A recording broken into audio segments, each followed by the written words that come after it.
Different geometric forms, based on the shape-caused wave, create different energetic effects. But there's a deeper level behind that, and that is different geometric forms actually resonate with different levels of creation, or what Dr. Karim calls planes of nature.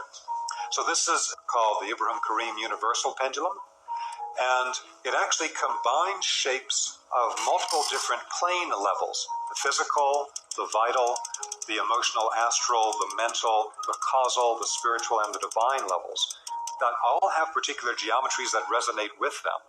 This means that by using the correct geometric form, the ancient Egyptians understood they could create a direct resonant exchange, like with an antenna, based on the sacred geometry. Sacred geometry became an antenna to resonate with a particular higher plane. So, for example, if we take a look at this level, what in the human being is the emotional body and emotional function, and referred to as an outer plane in the Western tradition as the astral plane. Astral coming from a root aster, meaning star, meaning a source of light. And the forms that connect to that are the form of a hemisphere or a pyramid. So when they use the form of a pyramid, it wasn't just for pyramid power as an energy, but what pyramid power actually is the negative green ray that was identified by the French, the penetrating carrier ray. That comes from this particular form. Both a hemisphere and a pyramid create that negative green emanation. But the reason why that form is creating the emanation is because the shape itself acts like an antenna for the astral plane. And that's why they knew further that by modifying the shape on the pyramid, by making a slight indentation in the center of the four faces of the pyramid, it's so slight you can't see it from the ground. You have to see it from the air. And from the air, you see here the slight indentation at the faces of the major pyramids at Giza Plateau. What that did is it changed the resonance of the pyramid from the general astral plane, where the lower astral has some questionable energetics, to resonate with the higher astral. And when you do that, it cleans up the energy that's being projected by the pyramid. So one of the great secrets is the geometries act like antennas to resonate with higher planes of creation. If you've got the Airbnb app on your phone, you're already halfway to making six figures in semi-passive monthly income. The geometries act like antennas to resonate with higher planes of creation. And then as a secondary effect, they will emanate through the shape-caused wave a particular vibration that is the result of that particular connection. And they knew enough about it, in fact, to work not just with the general negative green ray, as we see here, but actually to work with sub-bands or sub-energies inside the general band. So the placement of the king's chamber inside the Great Pyramid is not in the exact middle where you might expect it to be. It's not in the middle. It's about 6 degrees, 15 minutes off of center. And so that's to get a particular carrier wave within the negative green band that's a sweet spot in the entire band. A sweet spot for being able to connect a person through a carrier wave to higher dimensional levels, which is why that place in the king's chamber was used for these initiation rituals, as described by the Freemasons and others. So this is the vertical and horizontal wave pendulums. For each of the bands, the energy may either propagate parallel to the Earth's surface, we call it a horizontal wave, or it can move perpendicular, and we call that a vertical wave. They create different biological effects. And so we have two different pendulums to be able to detect it, and they're fairly simple to use, so they can be set to particular angles, and then you can detect any of the vibrational bands that you care to. To detect the energy of the center, the BG3 energy, we have a particular pendulum that is designed in such a way that it resonates like an antenna with those vibrations. And this not only can be used for design purposes, to design things that have the strong vibration to them, it also can be used to test things that naturally have this energy. So what makes a spiritual power spot in nature is that it has a strong concentration of this universal harmonizing force, the BG3. Every classical tradition is the guardian of particular places on the Earth's surface that are their spiritual power spots. And now you can tell a true power spot from a false one that's been falsely claimed to be one, is that it has a strong concentration of this BG3 vibration if it's a true power spot. In the microcosm of a human body, those power spots appear as the chakras, acupuncture points, cells of the body, all of which naturally have this BG3 energy as well. One of the core concepts is that in the ancient Egyptian temple science, they had a grid pattern that I showed you before, and the 19-level grid was connected to the archetypal energy body of the human being at what we think of in the West today as the causal plane level. But in ancient Egypt, they had different names for these things. But on the causal plane level, this energetic grid was used to pattern out everything on the temple walls so that they had a vibration on the wall, like it was a living being.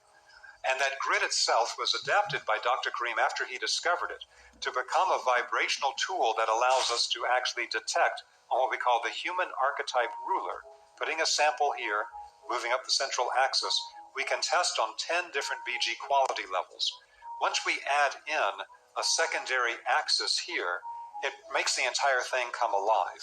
When the two axes are together, it activates the dormant energy, and at that point we use it as an energy balancing tool and as an energy projector. Now, this was one of the fundamental sciences of the ancient world. They understood that the entire Earth is based on a vibrational grid network that then manifests on any particular point of land in a set of energetic lines that superimpose in particular ways. These energy lines may either have a detrimental energy quality, what we call geopathic grids, or they may have highly beneficial qualities, because when they're on a sacred power spot, they're running the BG3 energies. So, for example, here is a particular church in Germany, and when you do an energetic analysis of where it's situated, it has to be on a power spot. Today, we'll put a church in any old place. We'll put it in a strip mall. We don't think anything about the energetics of it. But in the ancient world, you would never build a temple for any tradition anywhere but on a sacred power spot. Otherwise, it simply wouldn't have the right energetics that you're trying to connect a person to. It wasn't just an abstract intellectual thing. You had to connect a person's energetic field, their grid pattern, back to the larger energetic grid through a sacred power spot. Where is the largest beneficial energy line running within the sacred power spot? That's going to be the central axis of the building. Then where are the different energy lines coming in? And where the majority of beneficial energy lines are crossing together. Whenever energy lines cross together, they create a vortex. And if it's a beneficial energy, then it's a beneficial BG3 vortex. And so that's going to be where they place the altar.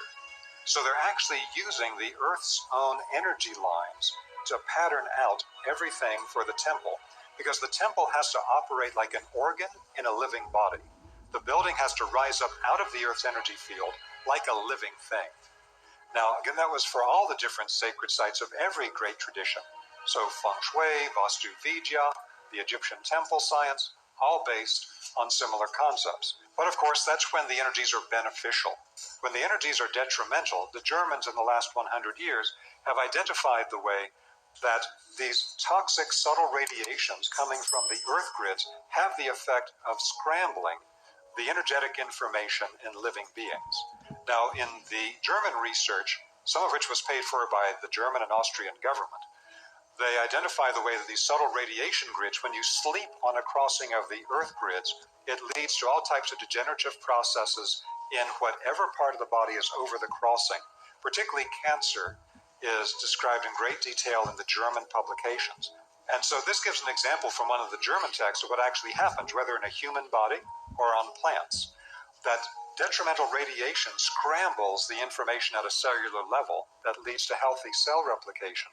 And so this is what you see in the plant. You get these tumorous growths from the scrambling of the information. This shows all the different earth lines that are crossing at this point. And unfortunately, the German research shows the same thing in a human body. Hey, you ever seen a wealthy person or a wealthy family or a jet owner? Like, I got a jet, I'm sorry, You ever done that, seen that, and wondered, what would they do? What did they do to get it? And number two, what would they do to get it all over again? Or could they even get it all over again? Were they just lucky the first time? For probably 40 years now, I've been wondering the same thing. I see some family that owns a house in the Hamptons on the beach, or in La Jolla, California, or some guy that's flying across the country in his own jet, or he's at the blackjack table in Vegas. Body for the creation of tumors and scrambling of the field. And so that's why the German dowsers, and then from them got picked up by the British and then the Americans, etc., would then use mental dowsing because they didn't know the vibrational techniques. mental dowsing was the thing that spread more easily because it's not a technical field. The vibration radiesthesia is highly technical and deeply scientific, and it takes a longer time to teach people, but it goes much deeper in its potential. But using mental dowsing, they were able to identify the placement of the grids, and primarily what they try to do is identify where the grids are crossing at a person's bed so that they can try to protect the person from those effects. Now, what's used in North American mental dowsing circles is primarily trying to block the grid or divert the grid in some way, but that's not the Egyptian technique. The Egyptian technique is to be able to transmute the detrimental energy in the grid to a beneficial energy. Transmute the detrimental energy to the universal harmonizing energy, the BG3. That's a whole nother level of operation that is much more beneficial and requires a much deeper level of knowledge. But whenever you go outside and you see that there's a hedge growing normally, but in one particular place it goes all the way down to the ground, it's all brown and decayed, Earth grid is passing through that point. See a line of ant hills in the Earth. Ants love the Earth radiation lines. They're building their hills directly on the line. Whenever you see termites, things that are nature's system to tear down and destroy and reprocess physical matter, it's all connected to these detrimental grids. You don't want to be sleeping on those grids. It's also connected to accident areas on the road. And that's well known in North American mental dowsing circles, because the Germans did projects where they would hook up a person's brain to EEGs and then expose them to crossings of toxic Earth energy lines, and you immediately see the brainwave scramble. So when a person goes across these areas on the road, the brainwaves scramble, they lose their focus, and there are repeated accidents at the same location. Now, what most people in Western mental dowsing circles know for the Earth energy grids are the grids that come up from inside the Earth and rise straight up like walls. That's what's being shown here with these green lines. They're coming from below and rising straight up like walls in the space, and then they cross. And the crossing points are the most dangerous. But there are other lines that are shown here with red lines that Dr. Karim has identified in recent years that are Earth energy lines that are cutting across horizontally in the space as well. Those are not well known to mental dowsers in the West, but they're very important, very significant. They can be very toxic, and they must also be addressed. Again, these horizontal Earth energy lines may be beneficial or detrimental. The problem is that we've created so much electromagnetic radiation in our environments that the electromagnetic radiation is turning this energy highly detrimental, because the quality of energy to run the energy on the Earth's own energy meridian lines, the Earth grids, is the same vibrational quality as the energy that we're using to project electromagnetic fields. That means the two will couple together. And whatever you have for electromagnetic fields in an environment will couple with the Earth energy grids, make them more toxic, and become something that is a problem that has to be solved, and that we go into great detail on in the biogeometry work. But this was something the ancients knew about too. In those days, the grids were not so toxic because they were smart enough not to cover the Earth with a range of toxic vibrations the way that we're intensifying year by year in our modern electromagnetic technology. So that's why the Germans were able to identify that if you go to Giza Plateau, they did not level Giza Plateau the way that you would in any modern building project today. You would level the entire thing so everything's flat, and then you would build the 3 different pyramids. They didn't do that in Egypt. Every one of the pyramids, 3 major pyramids at Giza Plateau, has a different foundation level. There are different heights. So how did they know how to balance them? The Germans found that the horizontal grid lines were used for leveling of the placement of the base of each pyramid. So that identified for them exactly where the baseline would be. Just like I showed you before, when they built the temple, they built it on the Earth energy lines. They used the horizontal grid lines to be the foundation.